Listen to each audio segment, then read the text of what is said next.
Guardian, listen. I've been churning around why we're all here. Our roles, you and Ikora, like spice, draw a line of warmth forward. But Lodi, he speaks and fog leaves his mouth. Focus. Whatever promise was given to Lodi was a half-truth, preying on vulnerability. He calls for direction through red static. I doubt he even knows where his line leads or what the Nine would do to him. He can't. If I didn't. He can't understand what he'll become. It's an impossible concept, but maybe if he did understand, he'd offer less friction. Maybe he'd be less cagey with us. I have an idea, but I'll need your firepower. Let's remove Lodi's blindfold. Hopefully it'll be clarifying for us both.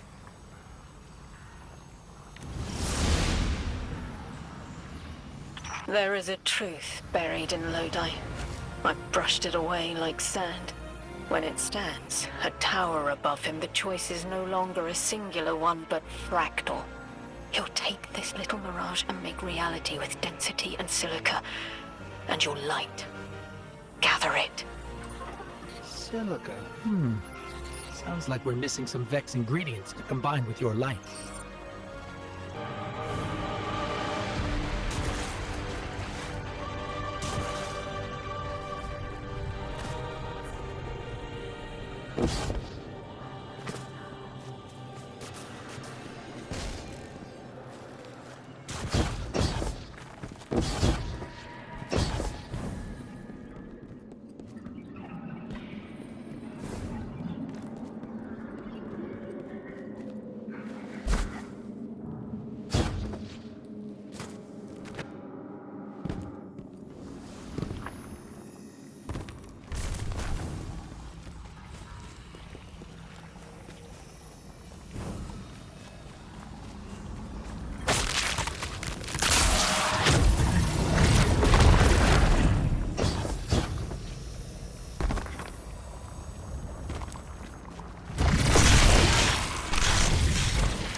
Through electrostatic fog, we will ask him.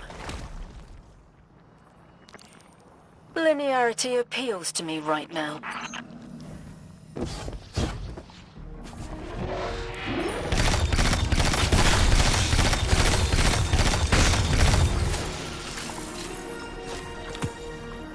Hello? Is this... Am I coming through all right? Lodi, hello. Orin and I had a question for you. Do you taste the iron as they impart their charge? Is the flavor oxidized or smooth? You taste iron too? Oh, no, oxidized, certainly. I've been noting the changes in alkaline flavor by hour. You absolutely need to tell me more about that. It is an after effect of your possession. Their voice leaves a taste in your throat.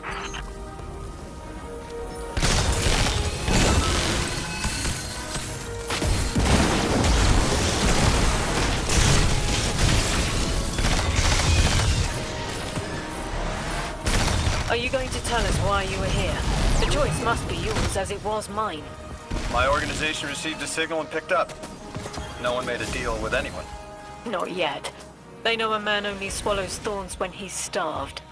I get it. Under all that, you take me as some poor rube, hoodwinked and knuckled under authority. You're wrong about me. Now, I get the feeling you're speaking from experience, and you think you know what you think you know. With all due respect, I ain't you. Don't take it personally. I know Orin is abrasive sometimes, but please, she's trying to help, and we're almost ready. I forwarded your ghost a frequency. Set a beacon. Coordinates to follow. But I felt a power there, too? If what you're showing me brings me any closer to that connection, well, I have to know more. Lay it on me. I placed a version of myself behind a window to hide my reflection. What in the almighty heavens is this? This is what I wanted to show you. A vessel. An avatar of power who was and is Orin. You're saying the people you used to work for, they'd do this to me if I let them? They will offer control over physics, motion through time, power without limit, to magnify you past what this body can muster. What makes you walk away from that kind of gift? It's not a gift. It's a trade. The strength you gain and the reasons you use it won't be yours. And you won't care. You will. For power. But you're you again. You left. You can leave, so why show me this? This is a kindness, because you should know what you're getting into if the Nine are involved. Accepting anything from them is the quickest way to make sure you won't go home. And I don't know how I left. It may not always be possible. You're saying I might have to turn this down too. Your trade took everything from you, Orin. But they already took everything from me. I see it, though. What you're saying. I see it 200 feet tall, staring me down. My God.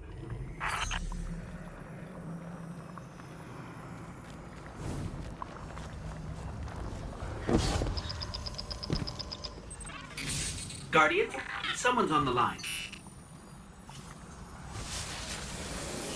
Do you see how Lodi is being led? A lick line of lashed scars clotting into a chlorine prod. Do you smell it on him? Feel it in his eyes? Stop! Stop, stop! I remember the Nine seek your most vulnerable moment. To give yourself freely. They understand when to ask and when you'll accept. Do you call that a choice? The Nine don't make the rules, they are the rules. As far as they're concerned, volition does not exist. But I know better. It will hurt. But we should tell Lodi. Give him a clearer choice. An emissary is unlike a light-bearer. The power doesn't belong to you. Not a gift, like the Traveler's Light. Nor does it exist within, like the darkness. An emissary is an expression of the Nine's will. You wield only what they give you, and only to the end of their wishes. I won't say that Lodi's in danger. But what the Nine might do through him. Proclaiming tongues, dozens. Twisted, spoken excretions from timeless blue and violet plasmatic condensation. But which? Which of the Nine? Is it inner or outer orbits? I need to know!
So it's inescapable. Lodi's been set on the path to become an emissary. But I don't know for which one. I'm responsible for putting that in motion. I can taste the tense link between me and him. Acid and capsaicin. Sting and tingling numb. An offering of recreational poison we withstand. That is their ploy. Arm us with knowledge, balanced with the subtle danger of being overridden. It is a straight line, and our changes don't loop into themselves like theirs. I escaped it, only to doom him. The Nine are terrible communicators. They don't understand us any more than animals understand the mirage of a photograph's captured depth. They need an emissary. But I found what was at the end of that path. Writhing to form language, with no will beyond theirs. Now I know. He will become it. Unless we divert him.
Guardian, I think I've made a mistake. Lodi and I were talking. Now that conversation reeks of sulfur. That sounds unpleasant. I should have noticed it sooner before the conversation spoiled into argument, but I didn't. I pushed him, and he stormed off into the hills. I tracked him to here and set a beacon to signal him, but he hasn't responded. Find him. Send us his last known heading. We'll find him.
Orin, what exactly were you two arguing about? The past, what might be, and the cliff of what he is becoming. He prefers to look behind instead of what is in front of him. He values service over freedom. I've already made that mistake for him. He's going through a lot.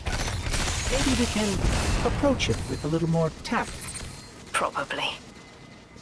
I've picked up some prickly communication habits from my last job.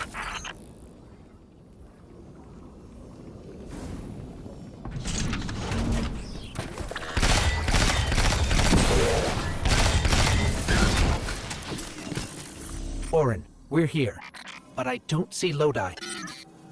Orin sent you after me. It's nice to see people get worried when you disappear. That's the one. Polaris. You know, my father taught me to fly an old Duster as a boy. I was an aerial surveyor during, well, we often flew at night. Stars were important. My old man, he used to tell me, nations are built by service. Drilled that phrase. Now, I didn't want to kill anyone, but I could help get a clear view of a target, make sure it was the enemy, and help minimize collateral. Then my eyesight didn't hold. I washed out. I thought I had my whole career planned out, and then gone in the haze. I flew longer than I should have, finding my way there and home again by the stars as much as my instruments. I remember being worried the stars never look the same from the ground, but you orient yourself right, and there they are.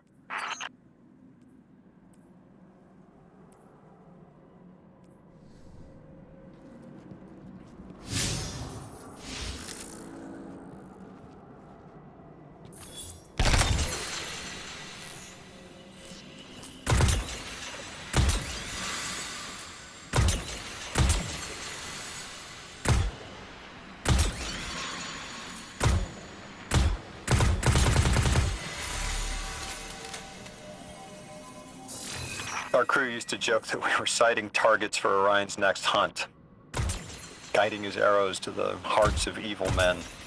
We thought we could make killing fair. I'm not that naive anymore. But As an emissary, I could still put a finger on the scale. A check. Sometimes that's all you can hope for in the world. To shift it just a bit in the right direction. Guardian, you've got an incoming call. The position of emissary is not a comfortable one. Hanging between a mess of secondary colors caught in a minor key. The Nine need emissaries to understand humanity. Their subjective reality is fundamentally different from yours. Lodi is trapped in the present participle, becoming, transforming, beginning to hear the stretch of magnetic fields. Learning to bear the touch of the Nine like acclimating to lightning strikes. The Nine don't understand plain mauve disgust. How we react to the changes they put an emissary's body through. My choices and the pain they brought me are my own. I'm not Lodi. His pain, his choices, his changes. Jarrand again. He is wrestling with them. Have patience with him. Now and in future.